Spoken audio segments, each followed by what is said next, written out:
चौगोट चौहान, 12 गोट पमार, 27 पाड़ भूक्या, 52 पाड़ वर्त्या।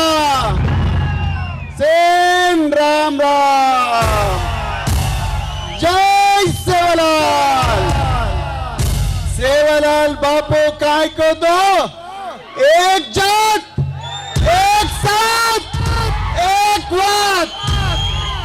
ఇప్పుడు మన పెద్దలు గౌరవనీయులు మనందరి కోసం అవిశ్రాంత పోరాటం చేస్తున్న BRS party working president KTR గారు ఈరోజు మనందరి భూముల కోసం మనందరి హక్కుల కోసం ఈరోజు మరి మానుకోటకు వచ్చిండ్రు।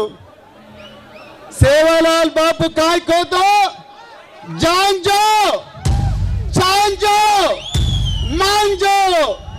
ఇప్పుడు కేటీఆర్ గారు చెప్పే విషయాలు మనందరూ వక్తలు చెప్పే విషయాలు మనం జాగ్రత్తగా వినాలి మిత్రులారా। ఇది మన భూమి కోసం చేస్తున్న పోరాటం, మన బిడ్డల భవిష్యత్తు కోసం చేస్తున్న పోరాటం। తెలంగాణ ఉద్యమంలో బహుజన బిడ్డలు మరి ముఖ్యంగా గిరిజన బిడ్డలు తాను నాయక్ సాయుధ రైతాంగ పోరాటంలో తన ప్రాణాలు అర్పించారు। శ్రీనివాస నాయక్, బోజ్జా నాయక్, రమావత్ రమేష్ నాయక్ ఎందరో మంది బిడ్డలు తమ విలువైన ప్రాణాలు అర్పిస్తే ఈ రోజు రేవంత్ రెడ్డి ప్రభుత్వం మన భూములు గుంజుకుంటా ఉన్నది।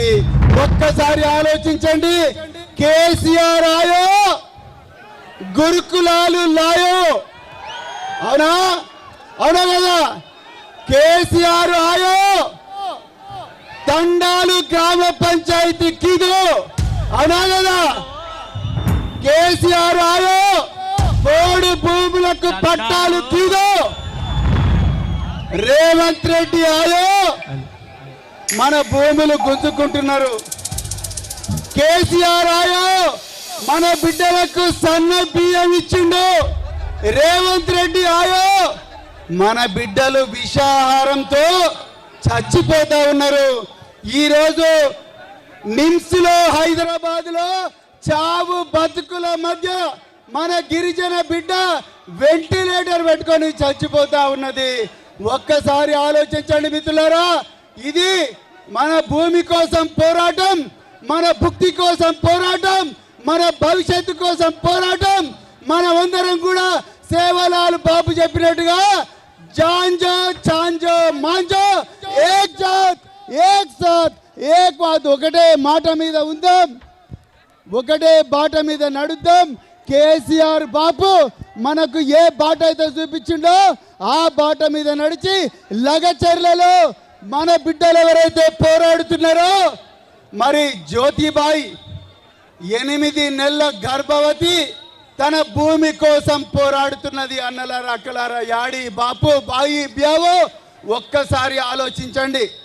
అదే విధంగా కిష్టుబాయి, సుశీలాబాయి, దేవుబాయి ఎందరో మంది మహిళలు వాళ్ళ భర్తలను రాత్రింబవళ్ళు పోలీస్ స్టేషన్లో టార్చర్ పెట్టి జైల్లో పడేసిన ఈ రోజు మన హక్కుల కోసం ఆ బాయిలు పోరాడుతున్నారు, ఆ అక్కలు పోరాడుతున్నారు। మరి వాళ్ళకందరికీ సంఘీభావంగా మన పోరాడాలి అవుతా, గట్టిగా చేతులు చెప్పండి, పోరాడాలి అవుతా। జై సేవలాల్, జై తెలంగాణ।